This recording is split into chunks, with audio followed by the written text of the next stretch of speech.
So ఈ season మీ favourite contestant అంటే Tanuja. Okay, and me favourite contestant? Suman Shetty.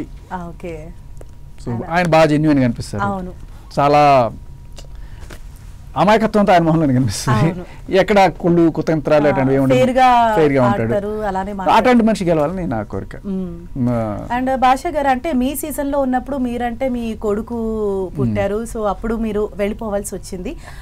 Manikanta ఉండలేకపోయాడు, తనే ఇంకా సెల్ఫ్ నామినేట్ అయిపోయాడు, ఎవిక్ట్ అయిపోయాడు.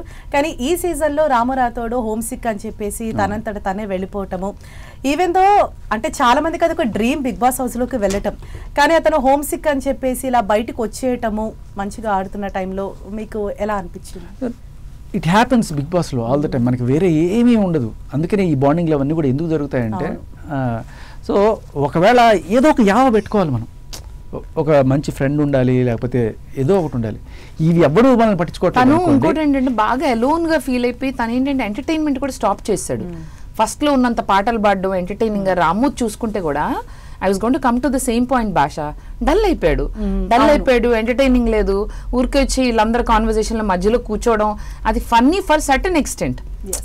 ఒకసారి ఎప్పుడో మధ్యలో కూర్చున్నప్పుడు కూడా అతన్ని చిరాకు పడి ఏదో పంపించేశారు. రాము రాథోడ్ మీద కొంచెం చులకన భావంతో చూసిన మనిషి. తనూజను డిస్కషన్ చేస్తుంటే సీరియస్ గా తను వచ్చి మధ్యలో కూర్చున్నప్పుడు మనం వెళ్ళి యాక్చువల్లీ ఆ బ్యాక్గ్రౌండ్ ఇలా అన్ని కాన్వర్సేషన్ లో రాము వచ్చి మధ్యలో అర్థమైంది తెలీదు నాకు. సార్ అదే అన్నారు అప్పుడు, ఇట్లా అన్నాను. కానీ కంటెంట్ అంతా చూస్తే తిని ఇలాగే చేస్తాడు. ఏ రాము నువ్వు ఫీల్ ఏమంటే అస్సలు లేదు సార్, నాకు అలవాటు ఇలా మధ్యలో వెళ్ళడం అని.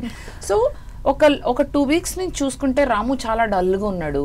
తను బయటికి హౌస్ నుంచి బయటికి వెళ్ళిపోవడమే తనకి మంచిది. He will be happy. And Bigg Boss అనే హౌస్ లో మనం ఏంటంటే it's a chance, but that doesn't mean మనకి ఇష్టం లేకపోయినా బలవంతంగా ఉండమని వాళ్ళు అనరు. ఉండలేనప్పుడు అదే that's where these bonds coming. Bonds ఉన్నప్పుడు నీకు ఏదో రకంగా ఉండాలనిపిస్తుంది. సో ఎవరు కూడా మనం పట్టించుకోవట్లేదు, మనతో మాట్లాడలేదు అనుకున్నప్పుడు ఒక రకమైన లోన్లీ ఫీలింగ్. బాండ్స్ లేని వాళ్ళు ఏం చేయాలి తెలుసా? లోన్లీగా ఉన్నప్పుడు ఒక్కడే ఉండకుండా ఎవడెవడు ఏం మాట్లాడుకుంటున్నాడు అని చెప్పి ఒక గూఢచర్యం లాగా చేయాలన్నమాట. So when you can be in a bond, be a bond. అది కూడా తను చేయలేకపోయాడు. అండ్ తనకి ఎవరు ఫ్రెండ్స్ కూడా లేరు. భాష చూసుకుంటే ఎవరితో కనెక్ట్ అవ్వలేదు పాపం. తన్ని అంటే ఎక్కడికక్కడ ఎవరి కాళ్ళు ఫ్రెండ్స్ అయిపోయారు, కానీ తను భాష నేను కనెక్ట్ అయ్యాము, ఫ్రెండ్స్ అయ్యాము. మేమిద్దరం ఇళ్ళల్లో చట్టపట్టాలు వేసుకుని తిరగడం, అవన్నీ మేము కరాటే చేయడం, చక్కగా డ్రెస్ వేసుకుని నీట్గా. నేను ఇప్పుడు ఎలా ఉన్నానంటే మామూలుగా అయితే దీన్ని చూడీదార్ అంటారు, ఇప్పుడు